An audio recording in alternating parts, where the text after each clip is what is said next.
നമുക്കിനി ഡിസ്കസ് ചെയ്യാനുള്ളത് ഗ്രീക്ക് നാഗരികതയെ കുറിച്ചാണ്. ഗ്രീക്ക് സിവിലൈസേഷനെ കുറിച്ച് ഡിസ്കസ് ചെയ്യാനുണ്ട്.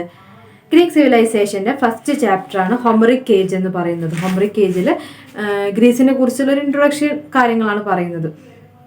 ഈ ഹൊമറിക് പോയംസിൽ നിന്നാണ് ഗ്രീക്ക് നാഗരികതയെ കുറിച്ചുള്ള ഒരുപാട് എവിഡൻസസ് നമുക്ക് ലഭിക്കുന്നത്. ഈ ഹൊമറിക് കവിതകളിൽ നിന്ന്, പാട്ടുകളിൽ നിന്ന് നമുക്ക് അറിയപ്പെടുന്ന വിവരം എന്ന് പറയുന്നത് ഗ്രീസിലെ ജനങ്ങൾ ടോൾ ആൻഡ് ഫെയർ ആണ്, വെളുത്ത് ഉയരം കൂടിയ ജനങ്ങളാണ് അവിടെ ഉള്ളവരെന്നാണ് അവർ പറയപ്പെടുന്നത്. ഇനി ഈ ഗ്രീസിൽ നിന്ന് പല സ്ഥലങ്ങളിലേക്ക് ഇവർ മൈഗ്രേറ്റ് ചെയ്ത് പോയിട്ട് സെറ്റിൽ ചെയ്തിട്ടുണ്ട്. പ്രധാനമായിട്ടും സിറ്റി ഓഫ് ട്രോയിലേക്കാണ് അവർ ആദ്യമായിട്ട് മൈഗ്രേറ്റ് ചെയ്യുന്നത്. ട്രോയ് നഗരത്തിലേക്ക് മൈഗ്രേറ്റ് ചെയ്ത് പോയിട്ട് അവിടെ സെറ്റിൽ ചെയ്യുന്നുണ്ട്. അതിന് പുറമെ ഏഷ്യൻ സെൻറ്റ് റീജിയനിലേക്ക്, ഏഷ്യൻ കോണ്ടിനെന്റിലേക്ക് കടന്നു വരികയും അവരിവിടെ സെറ്റിൽ ചെയ്യുന്ന സ്ഥിതി, ഏഷ്യയിൽ സെറ്റിൽ ചെയ്യുന്ന സ്ഥിതി ഉണ്ടായിട്ടുണ്ട്. പിന്നീട് സ്പെയിൻ, ഇറ്റലി, അതുപോലെ തന്നെ ഫ്രാൻസ് തുടങ്ങിയ സ്ഥലങ്ങളിലൊക്കെ ഇവർ പോയിട്ട് സെറ്റിൽ ചെയ്തിട്ടുണ്ട്. ആഫ്രിക്കയുടെ ഒരു മെഡിറ്ററേനിയൻ ഷോർസിൽ ഇവർ സെറ്റിൽ ചെയ്തിട്ടുണ്ട്. ഇതിന് പുറമെ തന്നെ ഗ്രീക്ക് സിറ്റി സ്റ്റേറ്റ്സ് വേറെയുണ്ട്. പ്രധാനപ്പെട്ട ഗ്രീക്ക് സിറ്റി സ്റ്റേറ്റ്സ് ആണ് ഏഥൻസ്, സ്പാർട്ടൻസ്, തീബ്സ്, മെൽസിനസ്, കോർണിത്ത്, സാമോസ് തുടങ്ങിയവയൊക്കെ പ്രധാനപ്പെട്ട ഗ്രീക്ക് സ്റ്റേറ്റ്സ് ആണ്. ഈ ഗ്രീക്കിനെ കുറിച്ച്, ഗ്രീസ് ജനതയെക്കുറിച്ചുള്ള എവിഡൻസ് നമുക്ക് ലഭിക്കുന്ന അല്ലെങ്കിൽ നൽകുന്ന പ്രധാനപ്പെട്ട കൃതിയാണ് ഇല്യാഡും ഒഡീസിയും. ഇല്യാഡ് ആൻഡ് ഒഡീസി. ഇല്യാഡ് എന്ന് പറഞ്ഞ കൃതി അത് പ്രധാനമായിട്ടും യുദ്ധത്തിനെ കുറിച്ചാണ് പറയുന്നത്. യുദ്ധത്തിനെ കുറിച്ച് പറയാണ്. അതായത് ട്രോജൻ യുദ്ധത്തിനെ കുറിച്ചാണ് പറയുന്നത്. ഈ ട്രോജൻ യുദ്ധത്തിന് വേണ്ടിയിട്ട് ഗ്രീക്ക് സ്റ്റേറ്റ്സ് ഒരുമിച്ച് നിന്നുകൊണ്ട് ട്രോയ് നഗരത്തിനെ നേരിട്ടത്. അപ്പോൾ ട്രോയിലെ സ്റ്റേറ്റിനെ നേരിടാൻ വേണ്ടിയിട്ട് ഗ്രീക്കിലെ ഒരുപാട് ഡിഫറെൻറ്റ് നഗരങ്ങൾ ഒരുമിച്ച് നിന്നുകൊണ്ട് ഒരു യുദ്ധം നടത്തിയതിനെ കുറിച്ചാണ് ഇല്യാഡിൽ പറയുന്നത്. ഈ യുദ്ധത്തിന് നമ്മൾ പറഞ്ഞു ട്രോജൻ വാർ എന്നാണ് പറയുന്നത്. 10 വർഷത്തോളം എടുത്ത യുദ്ധത്തിനെ കുറിച്ചുള്ള ഒരു കൃതിയാണ് ഇല്യാഡ് എന്ന് പറയുന്നത്. ഇല്യാഡിന്റെ ഒരു കണ്ടിന്യൂഷനാണ് ഒഡീസി എന്ന് പറയുന്നത്. ഒഡീസി എന്ന് പറയുന്നത് ഒരു ഹീറോനെ കൊണ്ടുവന്നിട്ട് ഹീറോനെ കുറിച്ചാണ് പറയുന്നത്. ആ ഒരു ഒഡീസിയസ് എന്ന് പറയുന്ന ഹീറോ ഒരു യുദ്ധത്തിൽ പങ്കെടുത്ത ഒരു വ്യക്തി, അദ്ദേഹം എങ്ങനെയാണ് യുദ്ധം നടത്തിയിരുന്നത്, കുറച്ച് കാര്യങ്ങളാണ് ഒഡീസിയിൽ പറയുന്നത്. അപ്പൊ ഒഡീസസിന്റെ വീരഗാഥകളാണ് ഒഡീസിയിൽ, ഇല്യാഡിലും യുദ്ധങ്ങളെ കുറിച്ചാണ് പറയുന്നത്. അപ്പൊ ഈ ഇല്യാഡ് ആൻഡ് ഒഡീസിയിൽ നിന്ന് നമുക്ക് മനസ്സിലാക്കാൻ സാധിക്കുന്നത് അവിടുത്തെ മതം, വിശ്വാസങ്ങള്, ജിയോഗ്രഫി, പിന്നെന്താണ് അവിടുത്തെ ഭക്ഷണ രീതി, ഡ്രസ്സിങ് സ്റ്റൈല് തുടങ്ങിയ കാര്യങ്ങളെല്ലാം മനസ്സിലാക്കാം. ഗ്രീസിലെ അന്നത്തെ ഇതിഹാസ കൃതിയായിരുന്നു ഇല്യാഡും ഒഡീസിയും. ഗ്രീസിലെ ഇതിഹാസ കൃതിയായിരുന്നു. അതിൽ നിന്ന് ഗ്രീസ് ജനതയുടെ കംപ്ലീറ്റ് വിവരങ്ങൾ ലഭിക്കാൻ സാധിക്കുന്നുണ്ട്. ഇനി ഗ്രീക്ക് നാഗരികതയെ, ഗ്രീക്ക് സിവിലൈസേഷനെ 3 പീരീഡ് ആയിട്ടാണ് തരംതിരിക്കുന്നത്. ഒന്നാമത്തേത് മിനോവൻ സിവിലൈസേഷൻ, ദെൻ മൈസിനിയൻ സിവിലൈസേഷൻ, അതിന് ശേഷം ഡാർക്ക് ഏജ് ആണ് വരുന്നത്. അപ്പോൾ മിനോവൻ സിവിലൈസേഷന് ശേഷം മൈസിനിയൻ സിവിലൈസേഷൻ, അതിന് ശേഷം വരുന്നത് ഇതിനൊന്നൊക്കെ വ്യത്യസ്തമായിട്ട് ഒന്നുമില്ലാത്തൊരു ഡാർക്ക് ഏജ് കാലഘട്ടമാണ് വരുന്നത്. നമുക്ക് ആദ്യത്തെ സിവിലൈസേഷൻ ആയത് മിനോവൻ സിവിലൈസേഷനെ കുറിച്ച് നോക്കാം. മിനോവൻ സിവിലൈസേഷൻ എന്ന് പറഞ്ഞാൽ അതൊരു ബ്രോൺസ് ഏജ് കാലഘട്ടമായിരുന്നു. ബ്രോൺസ് ഏജ് സിവിലൈസേഷൻ ആയിരുന്നു. ക്രേറ്റ് ഐലാൻഡിലാണ് ഈ സിവിലൈസേഷൻ രൂപപ്പെട്ടിട്ടുള്ളത്. ക്രേറ്റ് എന്ന് പറയുന്ന ഐലാൻഡിലാണ് ഈ സിവിലൈസേഷൻ രൂപപ്പെടുത്തുള്ളത്. ഫസ്റ്റ് ബ്രോൺസ് ഏജ് സിവിലൈസേഷൻ ഇതായിരുന്നു. ഗ്രീസിലെ ഫസ്റ്റ് ബ്രോൺസ് ഏജ് സിവിലൈസേഷൻ ആയിരുന്നു മിനോവൻ സിവിലൈസേഷൻ എന്ന് പറയുന്നത്. അതിനുശേഷം നമുക്ക് ക്രീറ്റൻ സിവിലൈസേഷൻ ഉണ്ട്. ക്രീറ്റൻ സിവിലൈസേഷൻ എന്ന് വെച്ചിട്ടുണ്ടെങ്കിൽ ഇതിനെയാണ് മൈസീനിയൻ സിവിലൈസേഷൻ. അതായത് മിനോസ് എന്ന് പറയുന്ന രാജാവിന്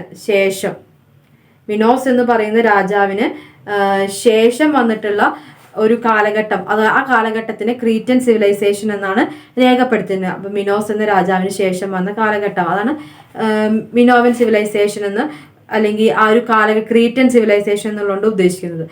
ആർതർ ഇവൻസ് ആണ് ഈ ഒരു സിവിലൈസേഷനെ കുറിച്ച് 20-ാം നൂറ്റാണ്ടിൽ എക്സ്കവേറ്റ് ചെയ്തിട്ട് കണ്ടെത്തുന്നത്. ഈ ഒരു സ്ഥലത്തിന്റെ പ്രധാനമായിട്ടുണ്ടായിരുന്ന ടൗൺസ് ആണ് നോസസ്, ഹേസറ്റ്സ്, മെല്ലിയ തുടങ്ങിയവയൊക്കെ പ്രധാനപ്പെട്ട ടൗൺസ് ആണ്. നോസസ്, ഫാസിസ്റ്റസ്, മെല്ലിയ തുടങ്ങിയവയൊക്കെ. ഇനി ഇവർക്ക് പൊളിറ്റിക്കൽ, എക്കണോമിക്കൽ ആക്ടിവിറ്റീസ് ഒക്കെ ഉണ്ടായിരുന്ന ഒരു സിവിലൈസേഷനാണ് ക്രീറ്റൻ സിവിലൈസേഷൻ എന്ന് പറയുന്നത്. പ്രധാനമായിട്ടുണ്ടായിരുന്ന തൊഴിൽ ചെമ്മരിയാടുകളെ മേയ്ക്കലും അതിൻ്റെ വൂള് പ്രൊഡ്യൂസ് ചെയ്യുവാണ്. ചെമ്മരിയാടിൻ്റെ മേഖലയിൽ ചെമ്മരിയാടിൻ്റെ വൂള് പ്രൊഡ്യൂസ് ചെയ്തൊക്കെയായിരുന്നു അവരുടെ പ്രധാനപ്പെട്ട തൊഴിലെന്ന് പറയുന്നത്. പ്രധാനപ്പെട്ട എഗ്രികൾച്ചറൽ പ്രൊഡക്ട്സ് ആണ് വീറ്റ്, ഗ്രേപ്സ്, ഒലീവ്സ് തുടങ്ങിയവയൊക്കെ പ്രധാനപ്പെട്ട ഫുഡ് ഐറ്റംസ് ആണ് അവരുടെ.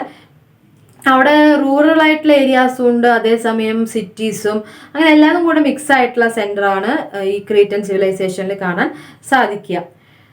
ഈ മിനോവൻസ് എന്ന് പറയുന്ന സെന്ററിന് ഈജിപ്തുമായിട്ട് ട്രേഡ് ഉണ്ടായിരുന്നതായിട്ട് കണക്കാക്കുന്നുണ്ട്.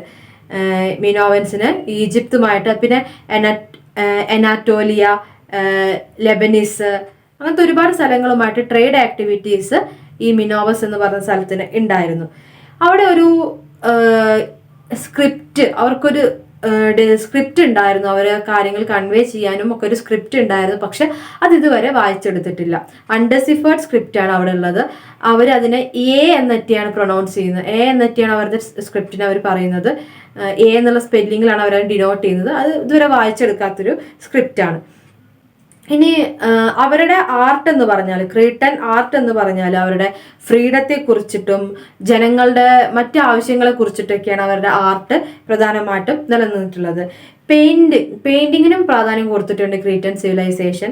പെയിന്റേഴ്സ് അധികവും ഒരുപാട് കളർ കോമ്പിനേഷൻസ് അവരുടെ ഡിസൈനിൽ ഉപയോഗിച്ചിട്ടുള്ള ആൾക്കാരാണ്. കളർ കോമ്പിനേഷൻസ് ഈ സിവിലൈസേഷന്റെ ഭാഗമായിട്ട് കാണാൻ സാധിക്കും. വാൾ പെയിന്റിങ്സ് ഉണ്ടായിരുന്നു. വാൾ പെയിന്റിങ്സിൽ പ്രധാനമായിട്ടും ഫീസ്റ്റ്, ഭക്ഷണത്തിനെയൊക്കെ സംബന്ധിച്ച് ഫീസ്റ്റ് നടത്തുന്നത്, റിലീജിയസ് ആയിട്ടുള്ള ആഘോഷങ്ങൾ, ദെൻ ഹൗസ്, ഫ്ലവേഴ്സ്, അങ്ങനത്തെ ആനിമൽസ്, ഇങ്ങനത്തെ കാര്യങ്ങളൊക്കെയാണ് വാൾ പെയിന്റിങ്സിൽ, ചുമരിലെ പെയിന്റിങ്സിൽ കൂടുതലായിട്ടും കാണാൻ സാധിക്കുന്നത്. ഇതിനോടൊപ്പം തന്നെ പോട്ടറീസ്, പെയിന്റ് ചെയ്യപ്പെട്ട പോട്ടറീസ് ഉണ്ടായിരുന്നു. ഒരുപാട് സീലുകളൊക്കെ ഇവർ ഉണ്ടാക്കിയായിട്ട് കാണാൻ പറ്റും. ഇതൊക്കെയാണ് ക്രീറ്റൻ സിവിലൈസേഷന്റെ ഒരു കാര്യങ്ങൾ. ഇനി അവിടുത്തെ ഗവൺമെന്റ് എന്ന് പറഞ്ഞാൽ ഈജിപ്തിലെ പോലത്തെ തിയോക്രറ്റിക് ഗവൺമെന്റ് ആണ് അവിടെ നിലനിന്നിരുന്നത്. തിയോക്രറ്റിക് ഗവൺമെന്റ് ആണ്. പക്ഷെ കുറച്ചും കൂടെ ലിബറൽ ആയിട്ടുള്ള ഒരു ഗവൺമെന്റ് ഈ ക്രീറ്റൻ സിവിലൈസേഷന്റെ ഭാഗമായിട്ട് ഉണ്ടായിരുന്നു. അവർക്കൊരു നാവി, അതുപോലെ ഈ ഒരു വളരെ ലാർജ് ആൻഡ് എഫിഷ്യന്റ് ആയിട്ടുള്ള ഒരു നേവി ഉണ്ടായിരുന്നതായിട്ട്, ഒരു കപ്പൽപ്പട ഉണ്ടായിരുന്നതായിട്ട് നമുക്ക് കാണാൻ സാധിക്കും. അത് ഫോറിൻ ഇൻവേഷനിൽ നിന്ന്, പുറത്തുനിന്നുള്ള അറ്റാക്കിൽ നിന്ന് അവർ രക്ഷപ്പെടാൻ വേണ്ടിയിട്ടൊരു നേവി സെറ്റപ്പ് എല്ലാം അവർ കൊണ്ടുപോയിട്ടുണ്ടായിരുന്നു. ദെൻ അവരുടെ അഡ്മിനിസ്ട്രേഷൻ എന്ന് പറഞ്ഞ ഒരുപാട് ഓഫീസേഴ്സ്, ക്ലർക്സ്, ഇതൊക്കെയും അഡ്മിനിസ്ട്രേഷന് വേണ്ടിയിട്ട് പ്രവർത്തിക്കുകയും ചെയ്തിരുന്നു. അത്തരത്തിലൊരു ഗവൺമെന്റ് സിസ്റ്റമാണ് അവർക്ക് ഉണ്ടായിരുന്നത്. ഇനി അവിടുത്തെ സാമൂഹ്യ ജീവിതം എന്ന് പറഞ്ഞാൽ ഇൻഡസ്ട്രി തുടങ്ങിയ കാര്യങ്ങൾക്കൊക്കെ കൂടുതൽ പ്രാധാന്യം ലഭിക്കുകയും ഇൻഡസ്ട്രി ഒക്കെ നല്ല രീതിയിൽ പ്രവർത്തിക്കുന്ന ഒരു സിറ്റുവേഷൻ അവിടെ ഉണ്ടായിരുന്നു. മെറ്റൽ കൊണ്ടുള്ള വിവിധങ്ങളായിട്ടുള്ള വർക്കുകൾ, മെറ്റൽ വർക്ക്, പോട്ടറി തുടങ്ങിയവയൊക്കെ അവിടെ ഉണ്ടായിരുന്നു. ദെൻ ബ്രോൺസ് കൊണ്ടുള്ള വിവിധങ്ങളായിട്ടുള്ള മെറ്റീരിയൽസും അവിടെ ഉൽപ്പാദിപ്പിക്കപ്പെട്ടിട്ടുണ്ടായിരുന്നു. ഈ ഇൻഡസ്ട്രി ഒക്കെ എന്തിന്റെ സ്റ്റേറ്റിന്റെ കൺട്രോളാണ്. അപ്പൊ ഫ്രീ ആയിട്ടുള്ള ഇൻഡസ്ട്രി സെറ്റപ്പും ട്രേഡൊന്നും അല്ല, സ്റ്റേറ്റിന്റെ കൺട്രോളിലാണ് ഈ ഇൻഡസ്ട്രിയും മറ്റ് സംവിധാനങ്ങളൊക്കെയും അവിടെ പ്രവർത്തിച്ച് പോരുന്നത്. അപ്പോൾ കിങ് എന്ന് പറഞ്ഞാൽ എങ്ങനെയാണ്, എല്ലാത്തിലും കൃത്യമായി ഇടപെടുന്ന, ഫാക്ടറി ആയിക്കോട്ടെ അവിടുത്തെ എല്ലാ വ്യവസ്ഥിതികളിലും കൃത്യമായിട്ട്, പ്രൊഡക്ഷനിലൊക്കെ കൃത്യമായിട്ട് ഇടപെടുന്ന ഒരു ചീഫ് അതോറിറ്റി ആയിട്ട് തന്നെയാണ് കിങ് പ്രവർത്തിക്കുന്നത്. ഇനി ഈ ഒരു ക്രീറ്റൻ സിവിലൈസേഷനിൽ നോട്ട് ചെയ്യേണ്ട കാര്യം, വിമൻ എൻജോയ്ഡ് ഫ്രീഡം. പുരുഷനെ പോലെ തന്നെ സ്ത്രീകളും ഫ്രീഡം അനുഭവിച്ചിരുന്നു എന്നത്, അല്ലെങ്കിൽ തുല്യത അനുഭവിച്ചിരുന്നു എന്നത് ഈ ക്രീറ്റൻ സിവിലൈസേഷന്റെ പ്രത്യേകതയാണ്. അപ്പൊ ഇത്രയാണ് ക്രീറ്റൻ സിവിലൈസേഷനെ കുറിച്ചുള്ള ഒരു കാര്യങ്ങളും അവരുടെ ഒരു സിസ്റ്റം എന്ന് പറയുന്നത്. ഇനി അടുത്തത് ഗ്രീക്കിലെ ആദ്യകാല റിലീജിയൻ, അവരുടെ വിശ്വാസം എങ്ങനെയായിരുന്നു നോക്കാം. പോളിത്തിയസമാണ് അവർ ഫോളോ ചെയ്തിരുന്ന വ്യത്യാസം. ഒരുപാട് ദൈവങ്ങളെ ആരാധിച്ചിരുന്ന സിസ്റ്റമാണ് ഗ്രീസിൽ ഉണ്ടായിരുന്നത്. അവിടുത്തെ ഒരു പ്രധാനപ്പെട്ട ദൈവമാണ് സ്യൂസ്, സ്യൂസ് എന്ന് പറയുന്നത് സ്കൈ ഗോഡാണ്. ആകാശവുമായി ബന്ധപ്പെടുന്ന ഒരു ദൈവമാണ്. അതിനൊപ്പം തന്നെ സ്യൂസ് എന്ന് പറയുന്നത് ദ ഗോഡ് ഓഫ് തണ്ടർ ആണ്. ഇടിവെട്ടൽ, ഇടിമിന്നൽ, ഇതിൻ്റെയൊക്കെ കൂടെ ദൈവമാണ് സ്യൂസ്.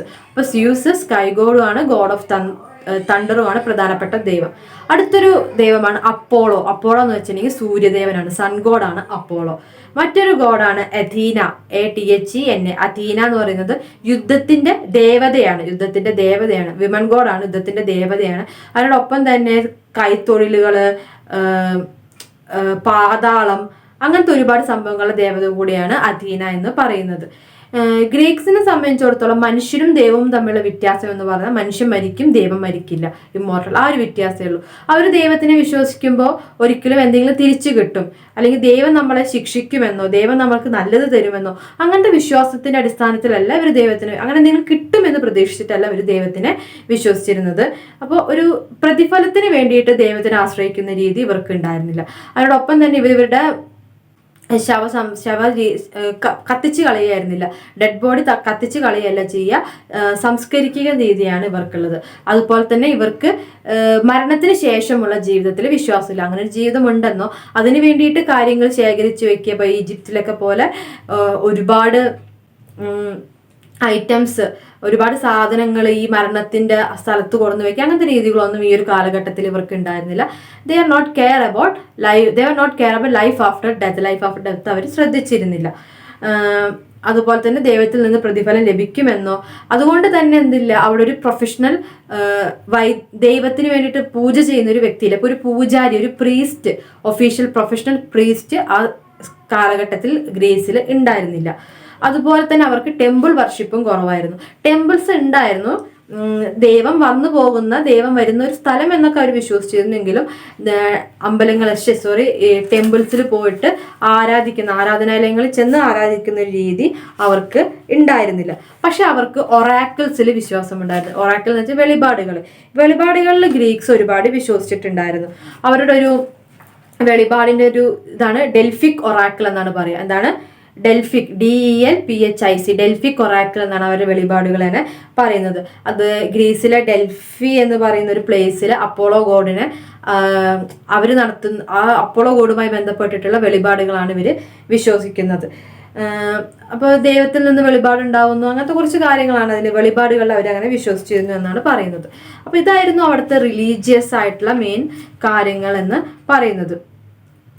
അപ്പോൾ ദൈവത്തിൽ നിന്ന് തിരിച്ചൊന്നും പ്രതീക്ഷിക്കാത്തതുകൊണ്ട് തന്നെ അവരുടെ വിശ്വാസത്തിനും അതിൻ്റെതായിട്ടുള്ള എന്താ പറയുക ഒരു രീതികൾ വളരെ വ്യത്യാസമായിരുന്നു. മറ്റ് സിവിലൈസേഷൻസിലെ പോലത്തെ ഒരു വിശ്വാസ രീതി ആയിരുന്നില്ല അവർക്ക് ഉണ്ടായിരുന്നത്. ദെൻ ഹോമറിലെ ജനത എന്ന് പറഞ്ഞാൽ, അല്ലെങ്കിൽ അവരുടെ മോറൽസ്, അവരുടെ വിശ്വാസങ്ങൾ എന്ന് പറഞ്ഞാൽ അവർക്ക് മിലിറ്ററി ഉണ്ട്, ബ്രേവറി ഉണ്ട്, സെൽഫ് കൺട്രോള്, നാടിനോടുള്ള സ്നേഹം, പാട്രിയോട്ടിസം, നാടിനോടുള്ള സ്നേഹമുണ്ട്, ലവ്, എല്ലാത്തിനോടും സ്നേഹിക്കുക, അങ്ങനത്തെ ഒരുപാട് എല്ലാ വിധത്തിലുള്ള ഇത് അടങ്ങിയിട്ടുള്ള ഒരു സമൂഹം തന്നെയായിരുന്നു ഹോമറിക് ജനത എന്ന് പറയുന്നത്. അപ്പോൾ ഇതായിരുന്നു ഹോമറിക് ജനതയിൽ ഇലിയഡ് ആൻഡ് ഒഡീസിയും അവിടുത്തെ പ്രധാനപ്പെട്ട ഒരു ഫസ്റ്റ് സിവിലൈസേഷൻ ആയിരുന്നു ക്രീറ്റൻ സിവിലൈസേഷൻ. അതിനെക്കുറിച്ചാണ് നമ്മൾ ഡിസ്കസ് ചെയ്തത്. പിന്നെ ഇതിൽ പ്രധാനമായിട്ടും നമ്മൾ പറഞ്ഞത് അവിടുത്തെ റിലീജിയൻ ആണ്, അവിടുത്തെ പ്രധാനപ്പെട്ട വിശ്വാസങ്ങൾ, ദൈവങ്ങളുടെ പേരുകളൊക്കെ ഒരു ഇമ്പോർട്ടൻ്റ് ആയിട്ടുള്ള കാര്യമാണ്. ഇത്രയാണ് ഇതിൻ്റെ ഫസ്റ്റ് യൂണിറ്റിൽ, നമുക്ക് ഹോമറിക് ഏജ് എന്ന് പറയുന്ന ഫസ്റ്റ് യൂണിറ്റിൽ ഡിസ്കസ് ചെയ്യാനുള്ളത്. Thank you.